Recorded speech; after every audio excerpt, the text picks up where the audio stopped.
Boa noite. Acho que eu já posso começar, não é?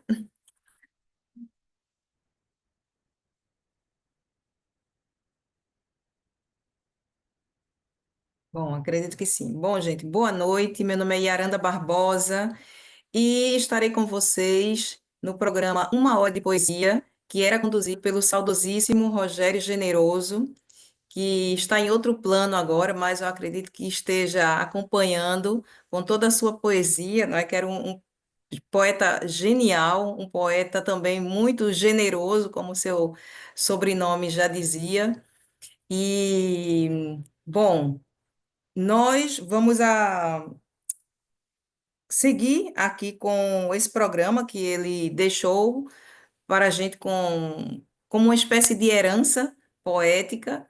Então, eu espero fazer jus a esse lugar que eu estou ocupando e vamos conversar não apenas sobre poesia, mas tudo que envolve poesia, ou seja, vamos conversar sobre outras artes nas quais a poética e a poesia está presente, né? Como já diria Otávio Paz, a poesia ela está em tudo, ela está na dança, ela está na música, ela está numa flor que desabrocha.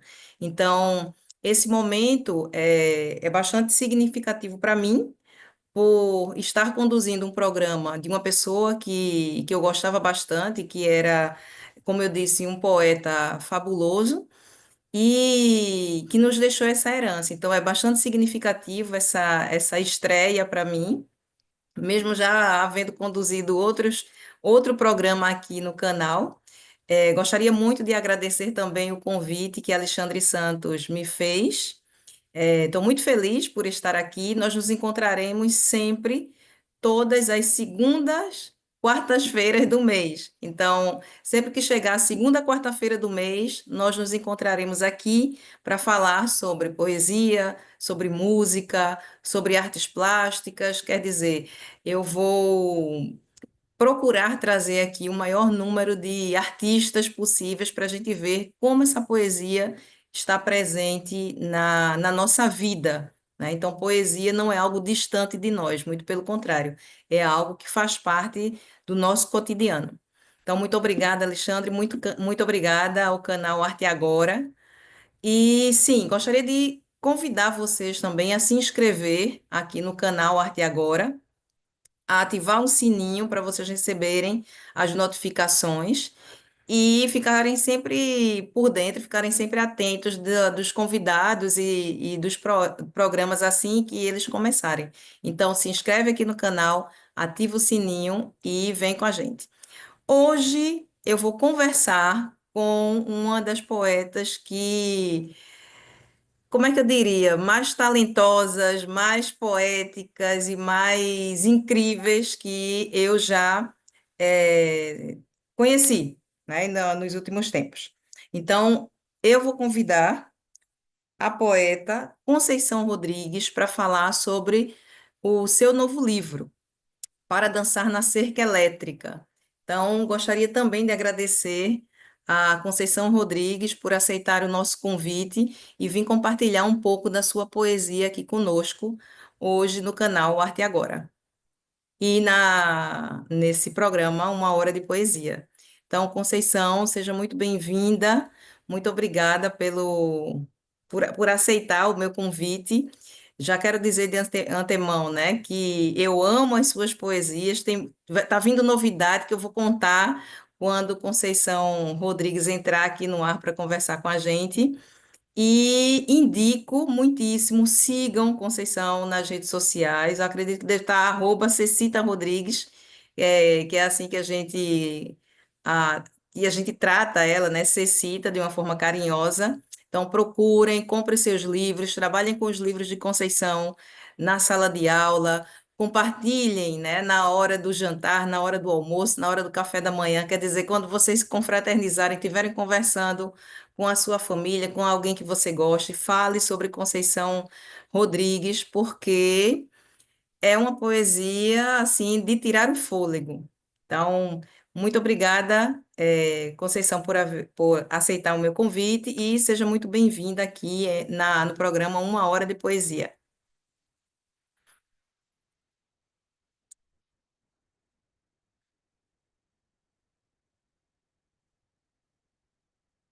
Vamos aguardar que ela entre. Ela estava com um pouquinho de problema, né, na conexão. Vamos ver se ela consegue entrar.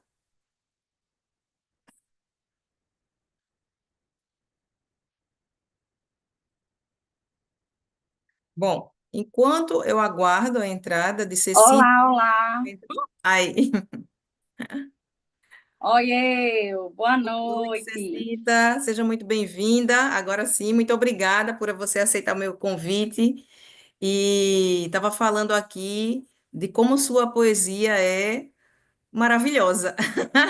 Faltam-me assim adjetivos para qualificar sua poesia e estava indicando já as pessoas para te seguirem nas redes sociais, para conversar sobre a sua poesia na hora do jantar, na hora do almoço, no café da manhã, na reunião de trabalho, dentro da escola, para trabalhar com você, porque realmente é uma das poetas mais incríveis que eu já li, assim, nos últimos tempos, né?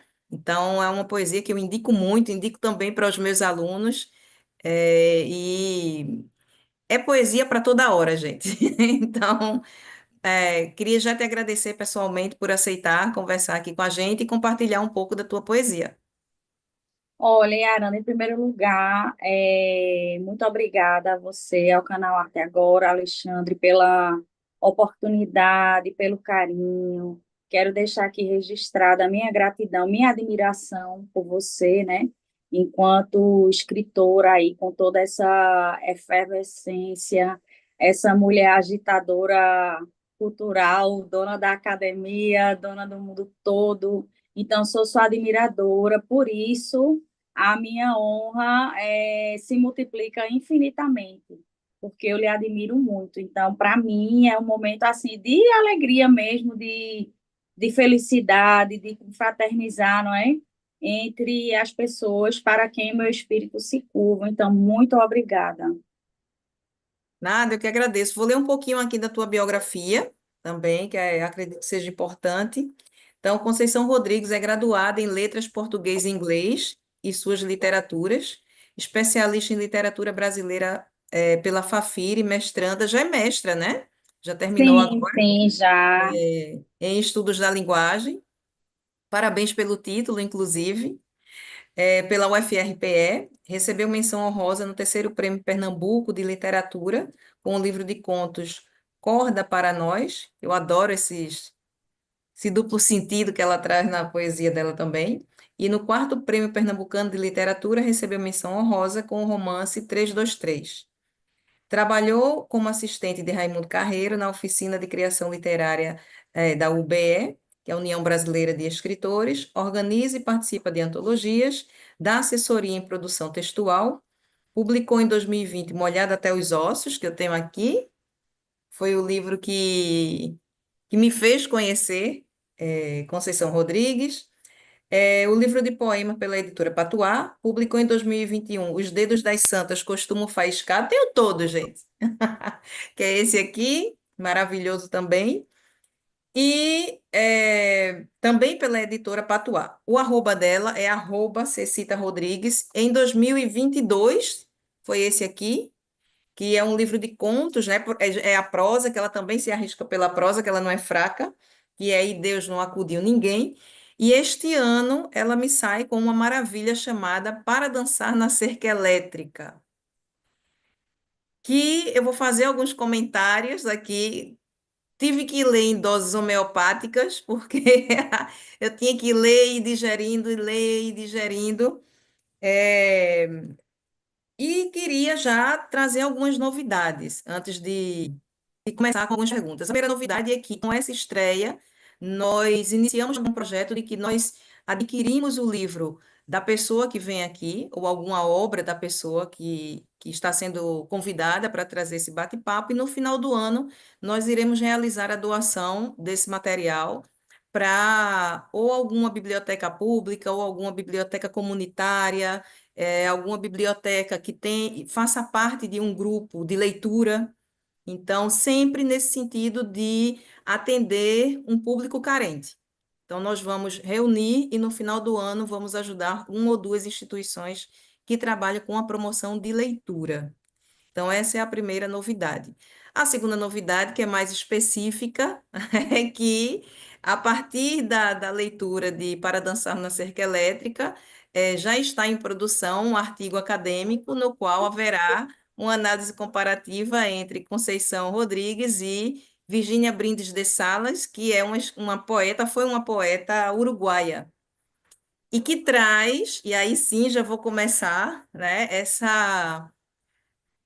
ela traz, eu acredito, beleza dentro de algo infame, né? Traz beleza dentro de algo que é, está totalmente imerso no horror, que é a guerra, né? É a morte, é essa indiferença que as pessoas têm, por um lado, e essa compaixão ou essa empatia que determinadas pessoas têm por outro, né? E eu acredito que eu vi muito isso dentro da tua poesia. É um livro que fala muito sobre os horrores da guerra, mas não num sentido panfletário, no sentido de abaixem as armas e tal, mas desde o ponto de vista de alguém que vê o sofrimento do outro em meio àquele horror que não foi iniciado por ele, né, e sim pelos poderosos e que atrás de território, de riquezas, enfim, de poder, e que quem mais sofre com isso é a população pobre, né, ou é a população de modo geral,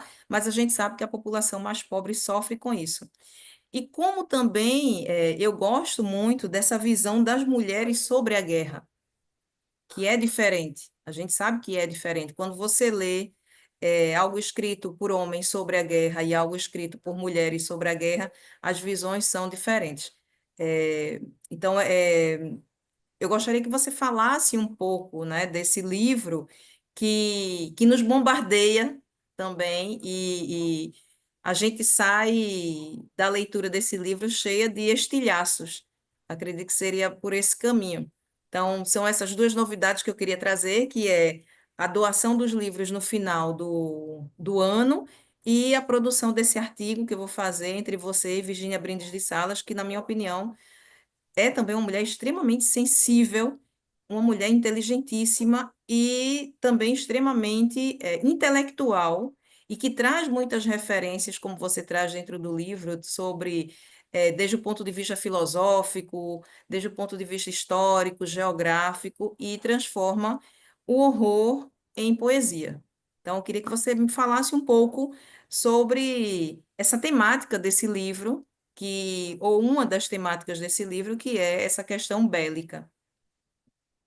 Primeiro, eu estou sem conseguir me concentrar direito, porque eu estou pensando no, na tua escrita sobre menino, assim, muito babado, né? Tem outra palavra, não. Resume tudo. Eu sou uma... Ai, meu Deus, como é que eu explico? Para Dançar na Cerca Elétrica.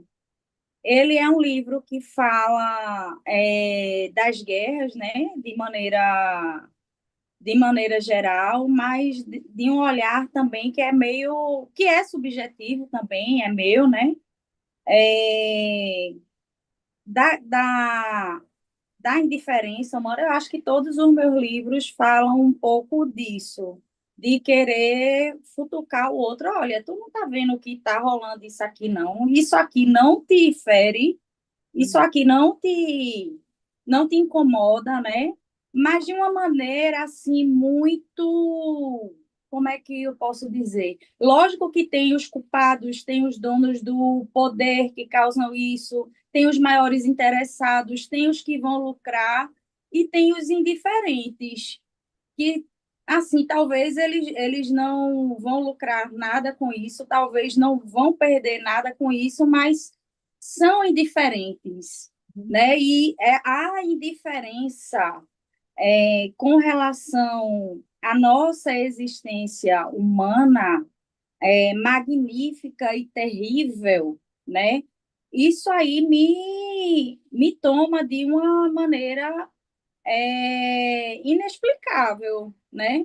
A indiferença humana, a nossa condição humana, a nossa mesquinhez, a nossa pequenez, a nossa finitude, né? Isso me incomoda bastante.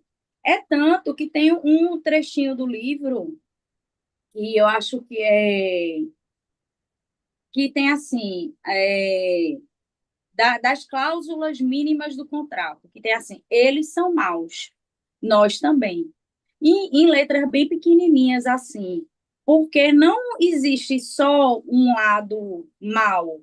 Parece que à medida que as coisas vão acontecendo e que a história humana vai se dando, todos nós temos a nossa parcela de culpa, todos nós temos a nossa parcela de indiferença, todos nós temos a nossa parcela de maldade, principalmente quando a gente silencia diante do que não deveria silenciar.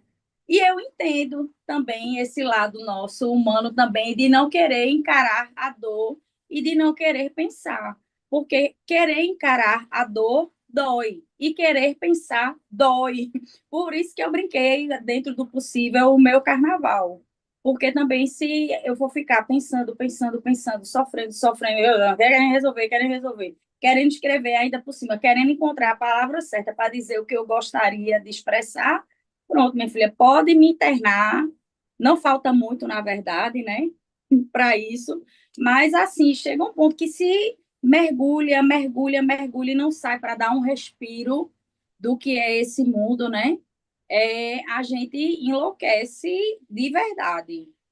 Enfim, aí é um livro assim, meio despudorado, como são os outros, tem esse lado importante da visão de uma mulher olhando para a guerra, como muito bem você falou. É um livro repleto de violência, é um livro repleto de ódio, de asco, de raiva, mas também de muito amor. Ele é meio assim que desesperançado, mas ele tem assim um fiozinho de esperança, mas ele também é um pedido de socorro. Eu não sei, assim, não saberia explicar bem direitinho, não. Certo. Eu gostaria somente que você mostrasse a capa. Gente, eu não tô com o meu porque eu ainda não consegui encontrar com o Cecita para pegar o meu e o outro também que vai chegar pelos correios e que a gente vai fazer a doação ainda não chegou. Provavelmente eu vou pegar ambos com ela de uma vez só.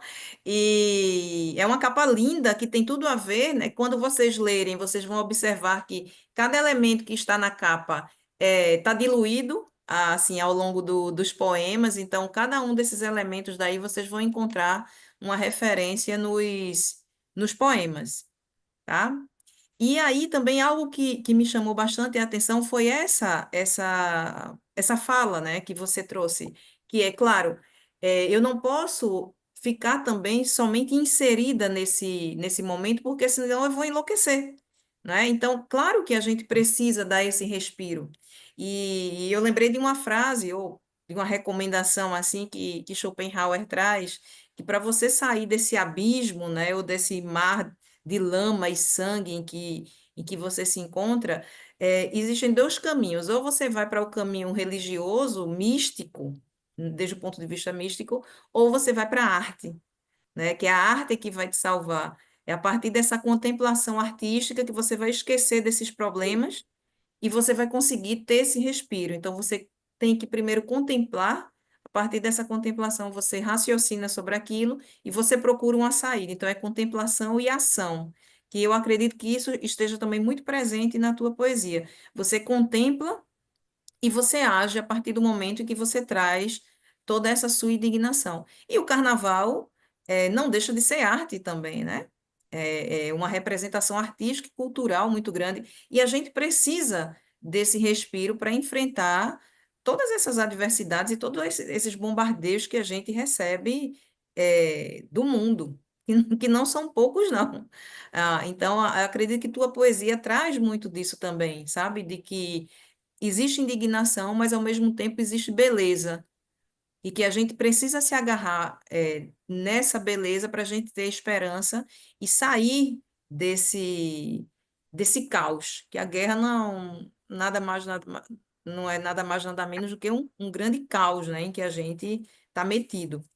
Então, gente, somente um parêntese. Nós estamos conversando hoje na quinta-feira, por uma questão excepcional, porque Cecita não pode dia de quarta. Então a gente abriu essa exceção que eu queria muito que ela fosse a minha primeira convidada para essa minha estreia aqui no programa.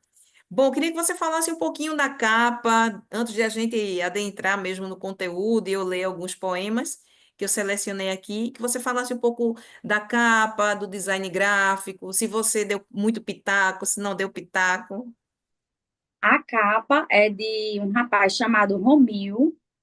É, eu fiz o seguinte, eu fiz um trabalho de colagem de imagens que me chamavam a atenção. Eu tinha essas figuras recortadas de revistas de coisas que me tocavam, me marcavam, né? E fiz dois quadros que estão aqui na minha frente com essas colagens de revista, de livro, que são assim bem caóticas. Aqui você vê arte, você vê morte, você vê guerra, você vê uma notícia de jornal de um escritor que se matou, você vê, deixa eu ver, você vê Kafka, vê escritores, vê um Uhum. padre tapando a boca de uma criança. Então, esses quadros aqui, né, que eu fiz com as colagens de imagens que eu achei interessante, também me ajudaram a compor esse livro. Ele é experimental nisso, nesse sentido, de pegar imagens, de pegar flashes, coisas que eu tinha escrito que estavam soltinhas e ir montando esse trabalho. Esse livro tem um certo experimentalismo nesse sentido. Aí, a partir dos quadros que eu enviei com as imagens, né, o Romil criou a capa e eu também dei uns pitacos, né, das armas com as flores e tal. E, assim, pela capa, você vê que o artista realmente, ele mergulhou na obra, ele leu realmente, ele sentiu realmente, porque a capa é uma expressão muito importante desse livro. Tudo está casando bem, assim, bem direitinho, né? Foi um trabalho muito massa que a gente conseguiu fazer. Eu enchi muito o saco dele, meu Deus, não sei como ele me aguentou, porque a editora deu essa liberdade, eu pude estar pertinho dele, apesar da distância, né? E também com a Amanda Vital, que ela também participa dessa questão, né? Do projeto gráfico, da capa, enfim. E foi isso que aconteceu. Eu me senti assim muito livre, não só na parte da arte, como também da escrita. Eu também gosto de fazer experimentações, gosto muito de sair, assim, na minha obra inteira, de sair do lugar comum, gosto muito de ir para o inusitado, gosto muito de dizer o que é para dizer de uma maneira que eu espero que ninguém vá dizer, ou Sim. se alguém já disse, eu vou querer fazer de uma maneira completamente diferente, né? Apesar que não existe essa inovação, nem ninguém parte do zero, isso não existe. Mas eu procuro dar muito a minha cara dessa estranheza, dessa diferença, desse modo de dizer, de não seguir os ditames do que esperam para uma escrita, né? De também não ser o que esperam de uma escrita de uma mulher, assim, no sentido de ser violenta, de ter palavrão, ao mesmo tempo de dizer uma coisa singela e sublime, enfim. Então, assim, nem sempre agrada a todo mundo, né? Assim, eu sou sortuda porque recebo a maioria das críticas são muito boas, mas assim, ninguém pode dizer que não é verdadeiro, é verdadeiro. Isso aqui é o que eu escrevo. O que eu escrevo é sagrado e tem que ser como eu sinto que deve ser. Se vai ser bem aceito ou não, aí é um outro capítulo. Mas tem verdade aqui. Tem uma pessoa aqui que está do avesso, que está exposta, que está transparente, que está com o seu eu, com o seu espírito nu e que está entregue. Verdade tem. Não sei se agrada, mas é a minha verdade enquanto autora está aqui. Então, eu gostaria de ler aqui a primeira poesia, né? Não é aqui a da. Eu vou falar depois um pouquinho para vocês como é que o livro ele está dividido e quais foram as minhas impressões, né, dessa divisão. ou a minha leitura, mas é o primeiro poema, assim, que abre o livro. Então, ela já vem logo com um soco na boca do nosso estômago, e o poema diz o seguinte: Eis que venho anunciar a guerra. Abram os portões da cidade. Meu exército lança fogo, cianureto, marcha retumbante e maltrapilho. Eis que venho anunciar a guerra. É preciso que feneçam os anjos bomba e ressurjam suicidas. Caminham, rosas e flechas, façam de mim seu alvo. Eis que venho, sou cordeiro, ave rubra das deusas ao molho de ervas, oferecer carne, espírito, sexo, chagas a um povo que não sabe amar. Aí quando eu li esse poema, aconteceu o que está acontecendo agora, que é eu me arrepiar toda, não é? E traz, já anuncia, já chega chegando, ou já abre a gira com quem é, Conceição Rodrigues. É, adorei o que você falou, né, em relação a não é muito o que se espera da poesia de uma mulher. Talvez não seja muito o que se espera para os desavisados, ou para quem ainda está no estereótipo de que a mulher, não que não exista, gente, não que não possa, né, de que a mulher é sempre doçura, é sempre meiguice, ou que vai falar de amor, de um amor perdido, de um amor que se foi. Bom, acredito que nós já ultrapassamos essa fase de dizer que mulher fala apenas disso. Mulher pode falar disso também, e a força que existe dentro da poesia de Conceição Rodrigues é uma força feminina, não é? Então, é quase uma força de um parto, essas poesias, nesse sentido de que existe um universo, feminino que muitas vezes outras pessoas não compreendem muito bem, talvez porque não estejam tão próximas desse universo. Mas essa força, não tem nada de masculino. É uma força feminina, é uma força de expressão feminina que está nesses versos, não é? Isso não significa dizer que nenhum homem escreveria dessa forma, não é isso que a gente fala. Mas é claro que eu acredito que esses poemas vêm também para romper, sabe? Estereótipos. Eu acho que é sim para dançar na cerca elétrica, dessas pessoas que esperam um tipo de poesia, que, claro, a gente não pode agradar 100%, vamos dizer assim, porque é arte, então se é arte é subjetiva, mas que a mim me agrada sempre, você sabe disso, desde Molhada até os Ossos, até esse aqui, tô louca para trabalhar com ele, para pegar ele mesmo, o livro físico, e, e isso que você falou, eu acredito que seja muito importante, não é? De que é você quem está aqui. Você não está representando ninguém. É a sua visão de mundo, é a sua visão sobre, esse objeto que você quer escrever, sabe? Não é para agradar A, B ou C, não é uma escrita artificial em que você está escrevendo, para um público específico, porque você sabe que você vai. Que eu também não acho errado quem faz isso. Cada um ganha o pão da forma que você acredita, mas que você sabe que você tem um público que é militante e que se você escrever dessa forma, você vai vender para esse público, mas ao mesmo tempo para outro não. Então são escolhas que nós fazemos, né, quando nós escrevemos e que, assim, me encanta muito a forma como você escreve exatamente por essa força, sabe? E por sair dessa caixinha. E por sair dessa coisa que as pessoas pensam que sempre a mulher vai escrever dessa forma, ou que sempre o homem vai escrever dessa forma. Isso sem falar nos recortes raciais que a gente tem, né? E de sexualidade também. Eu amo muito essa abertura que você traz no teu livro. Como eu falei, o livro ele está dividido, gente, em três partes. Então, a primeira parte é o outro lado é espelho. A segunda parte, o que nos divide é arame farpado. E a terceira parte, isso tudo não significa nada. Bom, minha opinião, minha singela e humilde opinião, né? Eu acredito que você traz muito bem nessa divisão, é, essa divisão que existe mesmo desde o ponto de vista empírico, né? As pessoas estão, obviamente, estão divididas numa guerra, Mas ao mesmo tempo, quando você coloca o outro lado ao espelho, poxa, você está dizendo que da mesma forma que o outro sofre, você também sofre.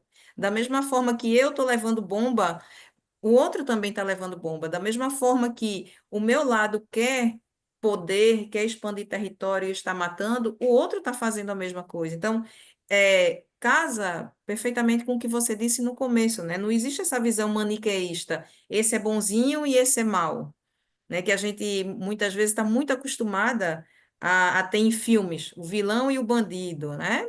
E que numa guerra esses limites eles se desfazem. A segunda parte, né, o que nos divide é o arame, eu acredito que seja exatamente isso. A linha é muito tênue e o outro, quando eu olho do outro lado do arame, é como se eu estivesse me olhando mesmo. Existe uma fragilidade muito grande nesse arame. É algo que vai te arranhar, é algo que vai te ferir, mas ao mesmo tempo ele é frágil. Se eu pegar alguma coisa ali e cortar, onde é que estão esses limites? Então é algo imposto para sempre pelo outro, né? Do até onde eu posso ir e até onde o outro pode vir. E que, no final das contas, isso não significa nada. O que que são esses limites que o homem impõe? Não significam nada, sabe? É sempre essa eterna luta, por poder. E eu acredito que você também foi muito feliz quando você vem trazendo essas poesias para cada bloco desse daí, porque ó, dialogam bastante, sabe? O que você vem trazendo na primeira parte, com a segunda e com a terceira, que seria esse momento meio desalentador, né? O que que a gente faz agora? E no final das contas, se você não tem em mente que isso não significa nada, você não consegue sobreviver a, a essas questões. E, inclusive, a gente que não participa diretamente da guerra e que inconscientemente escolhemos um lado, não é? Poxa, a gente não está lá, mas a gente escolhe sempre um lado. Então, esse lado A aqui é que é o mal, o lado B é que é o bonzinho, né? O lado A é que é o pobre coitado e está sofrendo, e o lado B é que é o vilão da história. E, no final das contas, é tudo muito inventado para que poucos ganhem, né? E muitos percam. Então, eu queria que você falasse um pouquinho da composição do teu livro. É essa maneira, como você já explicou bem direitinho, maravilhosamente bem a divisão, que seria o que significa, tá perfeito, né? É isso mesmo, Aranda.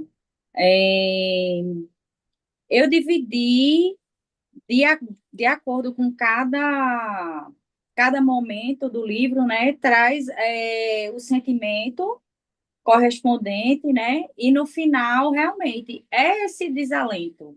Eu estou perguntando realmente, e agora? O que é que você, leitor, vai fazer perante isso aqui? O leitor pode fazer o que a maioria de nós fazemos, nada, nada. Ou só sentir muito, ou fazer algum movimento, né? Não sei.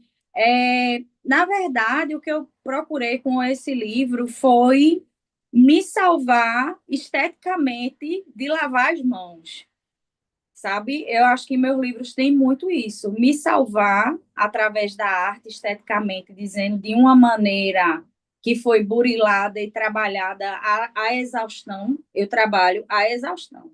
Só falta o sangue sair dos olhos. E sempre eu estou achando que não foi o que eu poderia ter feito para dizer melhor, digamos assim, né?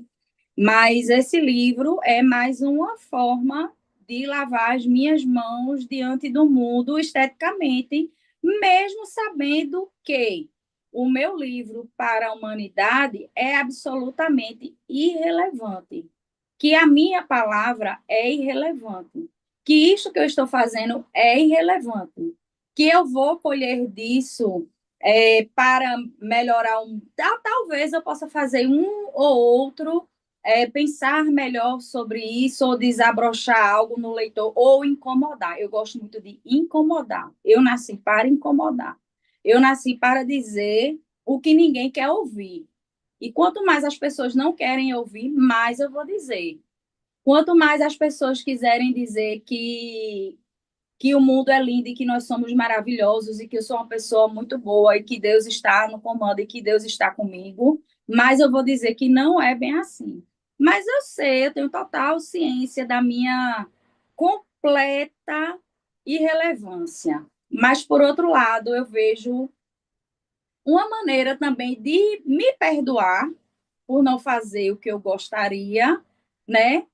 Tecendo alguma coisa a esse respeito. Eu também me redimo um pouco.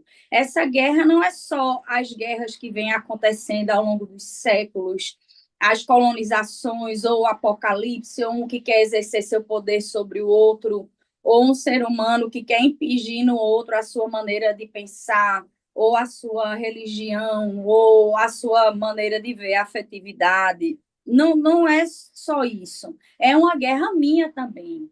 É uma guerra interior também e muito subjetiva de como eu me coloco nesta merda toda aí disposta. E o que é que eu faço com isso? Eu me mato porque eu não aguento isso? Ou eu sigo apesar da minha completa irrelevância? Por enquanto, eu estou prosseguindo, apesar da minha completa irrelevância. Fazendo isso aqui, que é escrever algo de uma maneira que não envergonhe o meu espírito. Não porque eu seja orgulhosa ou acho que eu escreva bem, mas porque eu estou fazendo o que eu acho que eu devo, como eu devo fazer. Um compromisso comigo, mas o compromisso comigo também tem um compromisso com o mundo, né? E acima de tudo, como dizer? Como dizer? Não pode ser só dizer.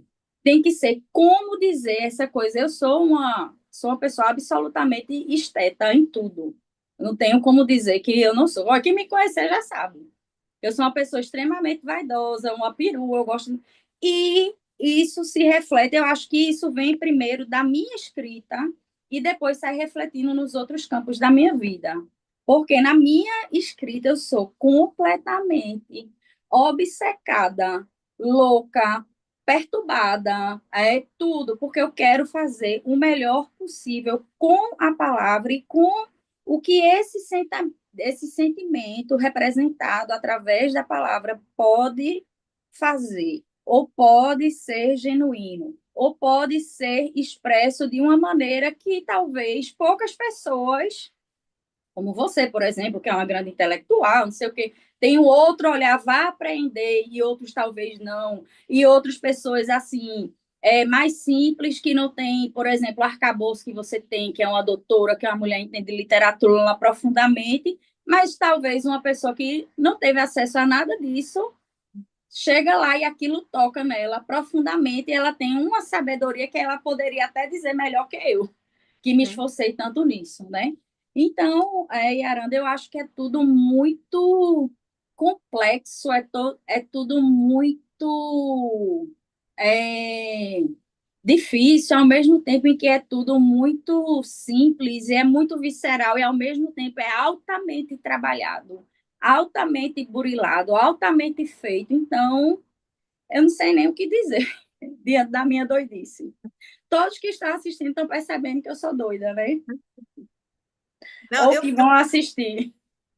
eu percebi nesse livro exatamente isso que você falou, né? Que não que os outros não tiveram cuidado, mas eu acredito que esse daí você teve um esforço maior para que quem pegasse o livro, como você me utilizou de exemplo, tanto para alguém que tem um doutorado em teoria da literatura, como para alguém que não acessou, por exemplo, não teve a oportunidade de ter um curso superior, mas que tem sensibilidade. Eu acho que a grande questão é essa. Não é o fato de você ter um conhecimento teórico, é o fato de você ter uma sensibilidade, sabe, para a poesia. E que isso não tem diploma nenhum que vai comprar, sabe? Então, claro, que alguém que tem um conhecimento técnico vai ter um olhar, não só da sua poesia, como de qualquer outro, né, poema ou de obra literária. Mas eu acredito que o que vale muito em relação à poesia é a sensibilidade. É o que vai fazer a gente chorar, né? É o que vai fazer a gente se identificar, é o que vai fazer a gente refletir sobre.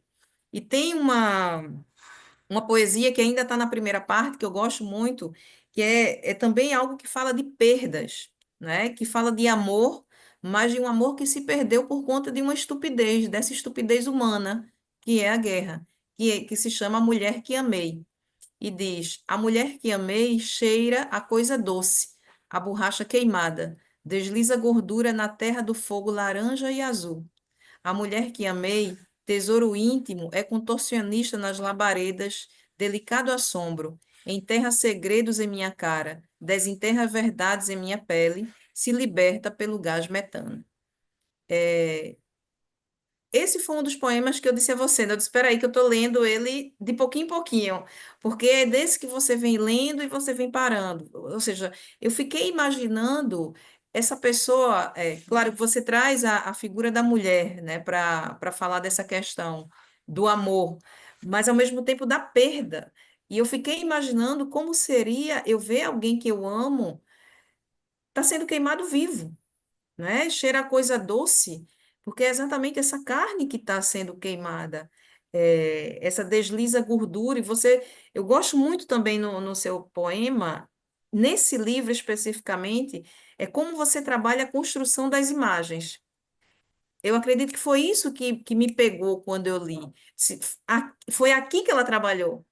Ela quer que a gente imagine as cenas, porque você não vem só trazendo poesia, você vem trazendo poesia em cima da criação de cenas, né? Então, a gente imagina toda a cena, a gente imagina o movimento, embora você não use muitos verbos de ação, porque aí senão viraria uma prosa, mas você usa pouquíssimos, verbos que trariam essa ação de uma forma em que a gente consegue imaginar movimento. Se a gente, e como você traz também, né? Você trabalha muito desde o ponto de vista sinestésico. O que seria isso? A gente também imagina o cheiro, o sabor, né? Ouve os gritos. Então, esse livro, especificamente, Cecília, eu acredito que e queria também ouvir de você, né, essa questão dessa criação de imagens, dessas cenas que você vai construindo. E você, como é que eu posso dizer, transporta a gente para dentro do poema, para dentro dessa cena que você vem criando, que são essas cenas de horror, né? E eu acredito que a poesia está aí, quando você traz, é contorcionista nas labaredas, sabe? Então, essa delicado assombro enterra segredos em minha cara, desenterra verdades na minha pele, se liberta pelo gás metano. Que, querendo ou não, uma das formas de você se libertar da guerra, se você não consegue fugir, é através da morte. Não é porque é tanta fome, é tanto horror, é tanta coisa, que a única coisa que pode te libertar é a morte. Então, queria que você falasse um pouco dessa criação de imagens que você vem trazendo com pouquíssimos verbos. Foi algo que também que me chamou muito a atenção nesse livro. Gente, eu estou falando assim, nesse livro especificamente com mais propriedade, porque como eu conheço todos os outros e adoro todos os outros, e também esse é o livro mais recente, a filha mais nova dela, né? A filha caçula. Que foi coisas, por exemplo, que eu não via tão presente nos outros, mas que, pelo que você falou, que você, sabe, deu para perceber o seu esforço nesse livro de tentar chegar ao leitor. É. Esse livro aqui, ele tem realmente a cara dele. É como se eu arrastasse o leitor obrigatoriamente. Ó, isso aqui tu não quer ver. Pois se tu abrir essas páginas e entrar aqui, tu vai vivenciar isso aqui de alguma maneira. De alguma maneira você vai vivenciar. Que eu acho que é uma preocupação do escritor, fazer com que o seu leitor tenha essa experiência, como eu tive de outros autores, como eu tive ouvindo música, Uhum. assistindo a filmes dessa temática, ou trazendo essa temática com outras do meu dia a dia, né? Com a mistura, mas é aquela puxada do para o leitor vir sentir isso aqui. E me perguntaram, Yaranda, oxe, mas mulher, tu de Pernambuco, Arco Verde, do sertão, tu vai escrever sobre Holocausto, questão palestina, não sei o que lá, colonização, podendo. Mas isso também é uma forma de mostrar que esse nosso sentimento humano é universal. Não importa se eu sou lá do sertão, como eu sou do sertão, ou da aridez, que eu sei o que é uma falta d'água, que eu sei o que é ter que encher lá o seu tonel, senão você não faz uma comida, e de uma pessoa que está lá no clima frio, está na neve, mas o sentimento humano da perda, da derrota, da nossa mesquinhez, de ver alguém morrendo de uma maneira bruta e completamente desnecessária, puramente por maldade, com requintes de maldade, de crueldade. Isso existe. E a minha literatura é para mostrar às pessoas as coisas que existem e elas querem fingir que não existem. A maldade humana existe, tem 2 livros específicos sobre isso. Para dançar na cerca elétrica e Deus não acudiu ninguém. São livros que falam da maldade. E não é só a maldade que dizem, é um louco, é um psicopata. Não. As guerras, né, sobretudo o Holocausto, que teve uma participação assim civil em massa e foi o povo realmente que reverberou aquela situação, como reverberamos há pouco com a eleição aqui do Inominável, e se brincar acontece de novo. Então, isso aqui não são grupos, não são especificidades, essas coisas são representações do que também é humano. E o humano também é extremamente mau e perverso e cruel, né? Lógico que tem os loucos, tem os psicopatas, tem os que não tiveram escolha, digamos assim.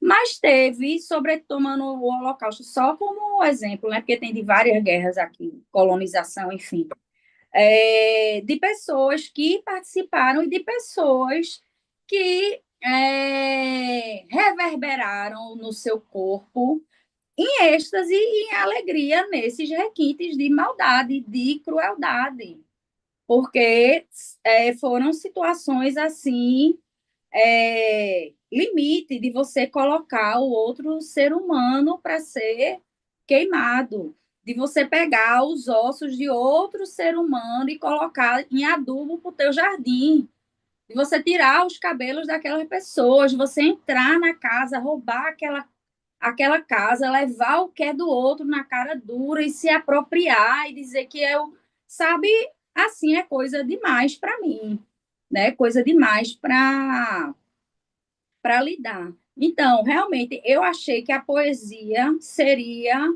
o melhor caminho, apesar que a poesia aconteceu naturalmente, né? Foi acontecendo em forma de poesia. Só que depois eu fui estruturando e trabalhando e lapidando o máximo que eu pude fazer, né?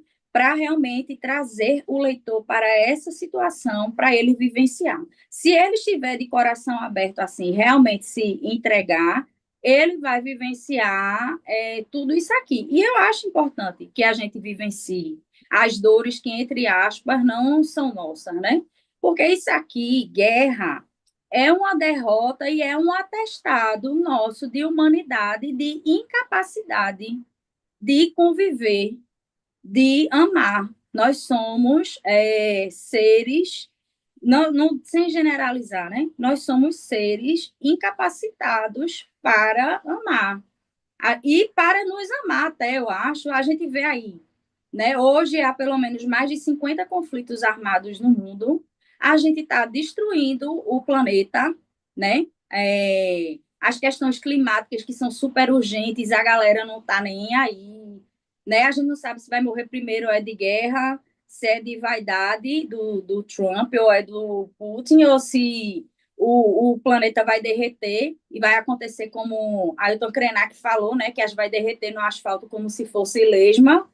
E a gente está fazendo o quê quanto a isso? O que é que estamos fazendo quanto a isso, né? Não só nesse macro, que é o mundo, mas também, como eu falei, dessas nossas guerras interiores e tão nossas, de saber, no fim de tudo, que eu acho que é o que incomoda, é saber que a gente vai morrer. Uhum. Sei lá, eu acho, é mais ou menos por aí. Sim, e as guerras também locais, né? Que a gente acha que a guerra está muito distante da gente. Poxa, o Brasil há pouco tempo saiu de uma ditadura, pouquíssimo tempo saiu de uma ditadura. E é muito significativo o Oscar que a gente recebeu, porque a gente teve um deputado que cuspiu na estátua de Rubens Paiva. A gente teve um deputado, na época era deputado, que votou pelo impeachment em nome de um torturador que abusava de mulheres, colocando mulheres grávidas, colocando ratos, né, dentro dessas mulheres. A gente teve na época, deputado, que quando se descobriram as ossadas, ele disse que quem gosta de osso é cachorro. Então, isso eu não estou falando de outro continente, né? E não estou falando de algo que aconteceu, e mesmo que tivesse sido no início da colonização, estou falando de algo que aconteceu praticamente ontem. E há pessoas que aplaudem isso e reverberam também esse discurso. A gente está falando de um país, por isso que é extremamente significativo esse Oscar, porque também o filho desse homem que foi torturado pelo Estado brasileiro recebeu né, uma mochilada. Um homem que é cadeirante estava na rua e foi agredido. Então, a violência é muito presente. Essa história de que o brasileiro é um homem cordial, né? O homem cordial, de que é uma sociedade pacata, isso nunca existiu. Desde que o Brasil é Brasil, isso nunca existiu, porque somos seres humanos, né? E, acima de tudo. Então, é bastante significativo esse livro, porque vem nesse sentido também isso sem falar também na violência policial, nas questões raciais também, que a gente sabe, de invasão de campo, de terras indígenas, da violência urbana, das altíssimas taxas de feminicídio e outras violências contra a mulher, as violências devido a questões de sexualidade também, intolerância religiosa. Ou seja, dentro do Brasil há muitas guerras e há muitos conflitos, só que as pessoas fecham os olhos porque na cabeça delas, guerra é somente o que está acontecendo em lugar muito distante, né? E mesmo assim, na minha opinião, existe algo meio que seletivo. Você trouxe um apanhado de guerras aqui, né? Mas tem gente que é muito seletiva, né? Ah, não, mas aí sempre aconteceu. Mas aqui, pobrezinho, né? Bichinho desse povo. E eu acredito que seja bastante necessário esse teu livro nesse momento, que é por isso que eu disse, converse sobre esse livro, sabe? Quando você estiver com sua família, com seus amigos, porque a gente precisa falar sobre essas questões. E isso que você falou também é bem interessante, porque você é uma mulher do interior do estado e está falando sobre isso. E por que não? Né? Porque as pessoas querem colocar muito a gente em caixinhas. Porque você tem esse perfil social, então você só pode falar sobre isso. E é interessante como essas questões do interior também aparecem na tua poesia. Eu tinha separado aqui um poema que se chama O Campo Santo das Almas Mortas, que traz essa questão, né, do gado, da lagartixa, e que é uma referência que você tem do lugar de onde você vem. Diz: O Campo Santo das Almas Mortas, dos homens, das feras, tem sua ruminação do vácuo ao sentido torto refletida no espaço do teu ser, dos teus escalpos. Tua língua esparramada tem gosto de gengibre e moeda antiga. Como a terra sustenta tantos corpos sem ar? Sou rabo de lagartixa remexendo depois da lagartixa morta. Ponho-me à beira da tua mesa, esperando farelos de rancor. No Capiberibe, no Sena, a couraça dos peixes reflete o claro do firmamento, o mercúrio, o arsênio. A terra prometida não terá um ser vivo sobre si. A necrópole é a cidade, os que respiram a cidadela. E gosto muito dela também, porque traz, né, esse apanhado é um tipo de poesia que traz muitas referências também. E já pegando esse gancho das referências, queria que você comentasse um pouco eh, esses teóricos que você traz, essa questão filosófica, e ao mesmo tempo você também toca em pontos, desde o ponto de vista da religiosidade cristã, então você traz figuras cristãs como o próprio Cristo, Maria, anjos. Queria que você falasse um pouco a serpente, né? Como é que você traz como é que você pega essas referências e você vai distribuindo dentro do teu poema, dos teus poemas? Essas referências, assim, cristãs, eu acho que perpassam, assim, minha obra de uma maneira geral, mas tu falou dessa coisa das referências, eu me lembrei que de uma questão aí dessa aridez do sertão. Por exemplo, é, nessa questão Palestina, Israel, tinha lá uma mãe de um jovem chamado Salah, eu acho Salah, alguma coisa assim. E a cidade destroçada, isso coisa de poucos meses, eu vendo no noticiário, e a mãe estava escavando a cidade destroçada lá, com as unhas, dentro daquela aridez que lembra tanto o meu sertão, procurando os restos mortais do seu filho Salah, acho que é Salah, alguma coisa assim, e não encontrou. Eu digo, poxa, essa mãe tão distante de mim, sou eu. Porque se acontecesse isso, eu ia escavar lá na aridez da minha terra atrás do meu filho. Mesmo que nunca encontrasse, eu não ia parar de escavar atrás do corpo do meu filho, para pelo menos eu tentar enterrar ou, sei lá, saber ali onde é que está.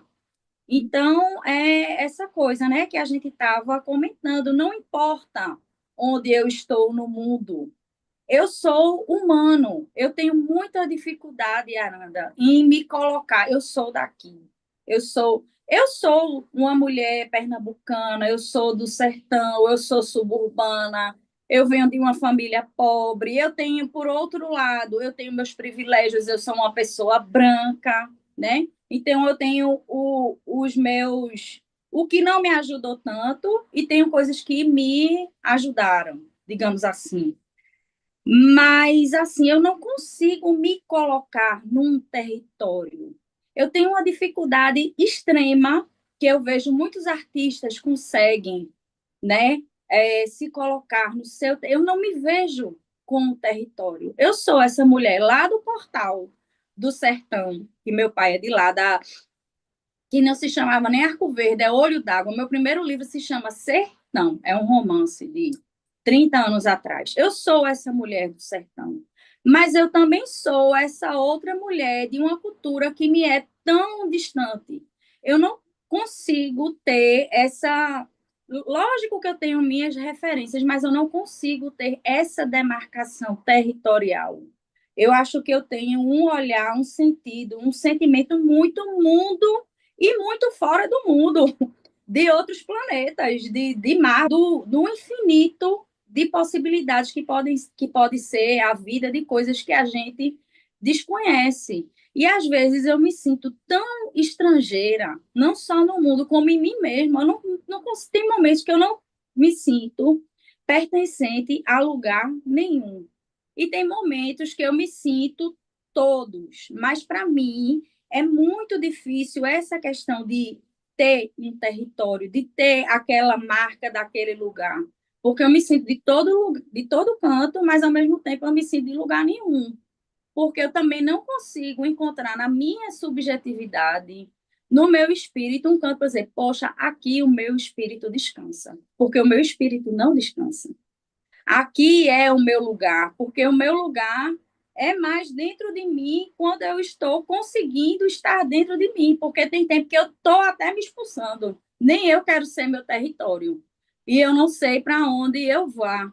Então, eu tenho também essa dificuldade. Então, acho que por isso eu consigo me camuflar e ir por qualquer lugar do mundo, do planeta, de pessoas, de seres, de bichos, né? Que a gente fica, não, mas é um animal, é um ser que não é como humano, mas ali eu sinto a força, a energia, o carinho, eu não sei explicar, então não sei me definir muito assim, eu sou uma humana, não sei o que lá, estou no topo da cadeia alimentar, sou deste lugar, aqui eu sou assim, eu não consigo, eu sempre tive, eu tenho essa grande dificuldade e eu já me conformei, porque eu não vou me encontrar, não vou conseguir estar em nenhuma caixa. É tipo o vento, o nada. Não sou nada, nada não pode pertencer a lugar nenhum. Aí eu fugi todinho, não foi o que tu falou? Não, não. Eu estava aqui, enquanto você estava falando, eu estava pensando, né? Nessa árvore, né, que a gente diz que é, porque a gente dá frutos e tal. Eu acredito que nessa árvore você está muito mais para pólen do que para raiz. Ah, é. Né? Porque o pólen ela vai e o vento leva e a gente vai dispersando e ao mesmo tempo essa árvore continua colocando as flores e continua desabrochando e quando desabrocha vem mais vento e vem mais pólen e aí acho que nessa árvore você seria esses pólens assim que estão sempre flutuando e estão sempre indo de um lugar ao outro. E queria saber de você se você quer ler algum poema que você queira destacar algum poema ou comentar sobre algum. Já que eu já li dois do começo, um já da metade. É, deixa eu ver se eu acho um aqui. Eu não sei, assim, o que seria. Eu gosto de todos.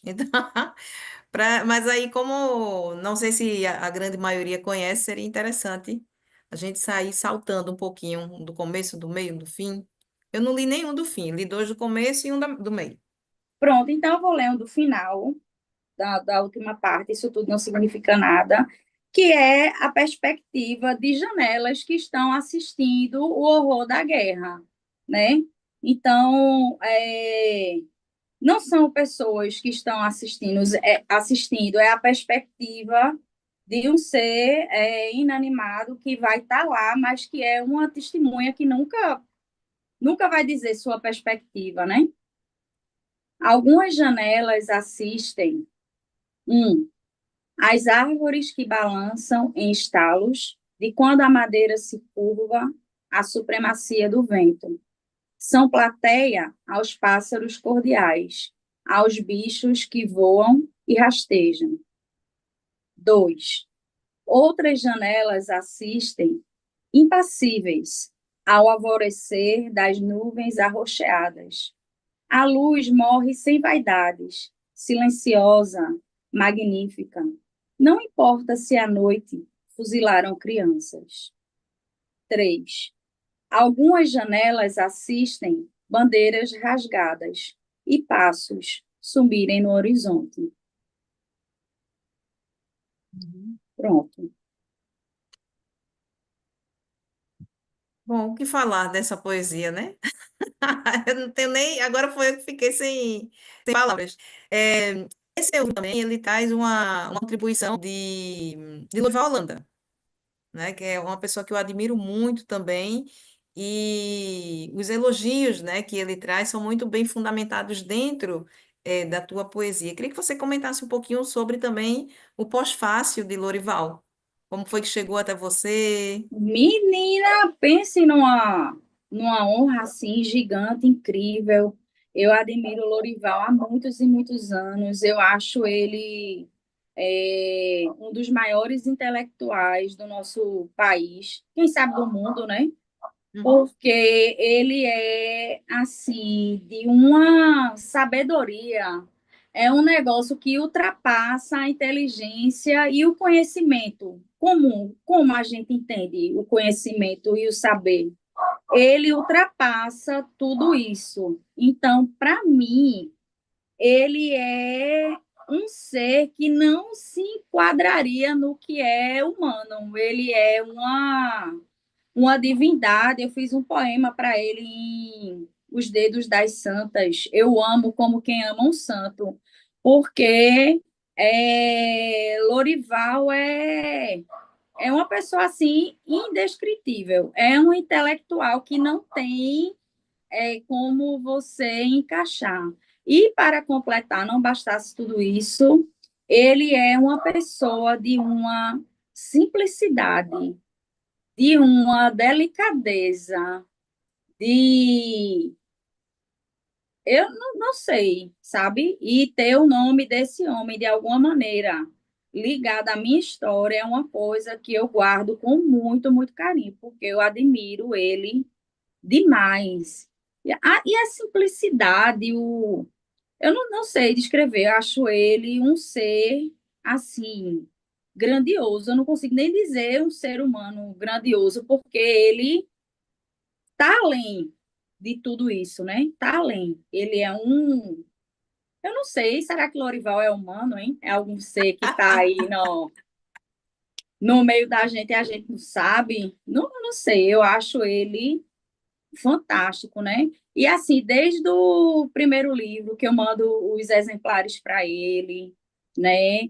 Eu tenho um texto muito bonito de um e-mail que ele mandou para mim, gigantesco, falando de Os Dedos das Santas. A minha primeira vontade foi sair publicando nas redes sociais, fazer, olha o que Lorival disse do meu livro. Mas tu é a primeira pessoa que eu estou dizendo na vida. Mas eu tenho, né, printado, guardado, que ele, assim, fez um estudo lindo de Os Dedos das Santas, e a vaidade queria me tomar e eu queria publicar aquilo. Mas, no caso, teria que partir dele, ele é uma pessoa muito discreta, né? Eu não poderia fazer essa grosseria. Aí, enfim, aí quando surgiu Para Dançar na Cerca Elétrica, eu falei com ele, né? Bem assim, despretensiosa, o que viesse seria lucro, só dele dizer oi para a minha pessoa, eu já estaria satisfeita. Mas na mesma hora ele topou, já pediu o original. Eu acho que ele não demorou um dia e meio para entregar esse texto sobre o livro. Então, é algo assim que vai estar sempre guardado com muito carinho no meu coração mesmo, na minha história, né? Porque, não sei, eu não posso nem dizer, o homem é o homem, que eu não sei se ele é homem, sei lá, se ele é uma divindade aqui, não sei lá, tá E aí. você ficou dançando na cerca elétrica, então, quando ele te mandou. Então, oxe, menino, quando ele mandou, eu disse, não, não pode ser tudo isso, não, eu vou revisar o livro, porque tem que estar à altura do que ele está colocando aqui. Oxe, quase que eu piro, ficou muito, muito lindo. Mas, assim, eu também senti que ele realmente mergulhou no livro de uma maneira muito profunda, né? Tudo que ele está falando, você vê ali que realmente tem uma base do que ele aprendeu e do que ele conseguiu construir a partir da obra. Então, estou feliz, é uma coisa para guardar com carinho para sempre, né? Sim, eu concordo com tudo que ele falou. E queria que você comentasse um pouco, já que a gente está chegando pertinho já do final, como é que surge o nome do livro? Ah, Para Dançar na Cerca Elétrica, eu tirei. Tem dois poemas que tem Para Dançar na Cerca Elétrica. Deixa eu ver se é o último. Um deles é o último, eu acho. Cadê? Não, o último diz e dança na cerca elétrica, mas tem um poema que diz para dançar na cerca elétrica. Enfim, aí eu retirei de um trechinho realmente dos próprios poemas, como eu fiz nos outros livros. Molhada até os ossos tem um poema, Os Dedos das Santas costumam faiscar, eu tirei de um trechinho do livro. E Deus não acudiu ninguém, eu tirei do último conto que está lá, a Ele, bagunça esse, com esse que você está falando é o que está na página 37. 37, pronto. É, está no início, assim. Meu corpo é do céu para onde Ah, se... sim, é isso mesmo. Pronto, aí foi isso, né? E para dançar na cerca elétrica, eu acho interessante, porque ou você dança na cerca elétrica para fugir daquela situação insuportável ou insustentável, né? E dar cabo ou fim àquela situação, ou você dança na cerca elétrica meio que tirando onda, tá acontecendo tudo isso aqui de ruim, mas eu vou ainda dançar na cerca elétrica, eu vou sapatear por cima dessa dor, eu vou sambar em cima dessa derrota toda e eu posso até morrer, mas eu vou morrer aqui, como diz no filme, né? Sorrindo, Uhum, sabe? Podem até tirar a minha vida, mas não vão me tirar o gosto de acreditar no que eu acredito, de entregar a minha vida pelo que eu entregaria, de ser o que eu sou, de não envergonhar o meu próprio espírito e até numa hora tenebrosa eu vou estar dançando nessa cerca elétrica, por mais doloroso que seja. uhum. Acho que é por aí. Enquanto você estava falando, né, eu lembrei do poema que eu tinha lido, que você diz contorcionando-se nas labaredas e tal, contorcionista de labaredas. E eu fiquei imaginando alguém morrendo eletrocutado nessa cerca elétrica e quase assim, o movimento do corpo, né, quase como se fosse uma dança mesmo, né? Porque você só se joga numa cerca elétrica ou vai segurar em um momento de desespero mesmo, ou para invadir, ou seja, a cerca está ali dividida, é só arame farpado. Então você ou você vai morrer ali nessa dança, né, do seu corpo sendo eletrocutado para você invadir o território do outro, ou se seja para você escapar de onde você está, né? Porque também a gente sabe que numa guerra muitas vezes se isolam as pessoas para que essa pessoa não saia dali, aqueles guetos, né? Aí é que formam os guetos. Então coloca a cerca elétrica e alguém que tenta fugir pode ter esse corpo, né? Quase como se fosse uma dança nessa cerca elétrica sendo eletrocutado. Bom, Cecita, era isso. Já passamos também dessa uma hora. Sempre eu vou passar de uma hora. Queria conversar. Deveria ser 2 horas de poesia e não uma hora de poesia. Muito obrigada pela tua participação. Estou muito feliz que eu comecei e estreiei com você nessa herança, né, que Generoso deixou para a gente aqui para o canal. Estou muito honrada também, como eu disse no começo, de estar conduzindo esse programa que era de Generoso, que era uma pessoa realmente generosa, um grande poeta também e que está em outro plano, com certeza está olhando para a gente e tá se divertindo também com o programa. Sempre é um grande aprendizado conversar com as pessoas aqui, sempre é um grande aprendizado conversar contigo e de trazer novas ideias e de contribuir, né, para esse nosso mundo que é tão violento, mas que a gente pode trazer poesia também e refletir sobre a violência a partir da poesia. Então, a poesia ela tem que chegar, sim, cada vez a mais pessoas. A poesia, acredito que ela tem também essa função de levar o outro a se refletir, a desafiar o outro, a incomodar mesmo. A arte vem para incomodar, né? Se não for para se divertir, a gente vai para a parte de diversão, a gente vai para a parque aquático, a gente vai fazer outras coisas. Mas a poesia, claro que é para deleite, mas também é para me fazer refletir sobre o meu mundo e outros mundos possíveis que também são o meu mundo, né? Não é porque está longe que não é o meu mundo. Claro que eu faço parte dele, claro que eu também sou responsável por ele. E muito obrigada. Queria que você, sei lá, ou terminasse com alguma poesia, ou se você quiser falar alguma coisa, pode ficar à vontade. Quero agradecer mais uma vez, dizer que é uma honra gigante estar aqui com você, né?